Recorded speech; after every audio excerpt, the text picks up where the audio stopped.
દિવસે સ્વદેશી શપથ લઉં છું। હું ડૉક્ટર પોષક પટેલ, વહીવટી નિયામક, ડેટા અને ઊન વિકાસ નિગમ। હું ભારત માતાની સેવા અને સન્માન માટે આ સંકલ્પ લઉં છું કે મારા રોજિંદા જીવનમાં વધુમાં વધુ ભારતીય વસ્તુઓનો ઉપયોગ કરીશ અને આયાતી વસ્તુઓને બદલે વૈકલ્પિક એવી સ્વદેશી વસ્તુઓને જ અપનાવીશ। ઘર, કાર્યસ્થળ અને સમાજમાં ભારતીય વસ્તુને પ્રાથમિકતા આપીશ।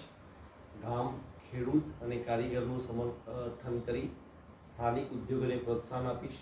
યુવાનો અને બાળકોને સ્વદેશી અપનાવવા માટે પ્રેરણા આપીને નવી પેઢી સુધી તેનું મહત્ત્વ પહોંચાડવા પ્રયાસરત રહીશ। પારિવારિક અને સામાજિક જીવનમાં ભારતીય ભાષાઓનો પ્રયોગ કરીશ। પર્યાવરણ પ્રત્યે સજાગ રહીને સ્વદેશી અને પ્રકૃતિને અનુકૂળ તેવા ઉત્પાદનોનો ઉપયોગ કરીશ અને દેશના પર્યટન સ્થળોને પ્રાથમિકતા આપીશ। વંદે માતરમ। ભારત માતા કી જય હો। ધન્યવાદ।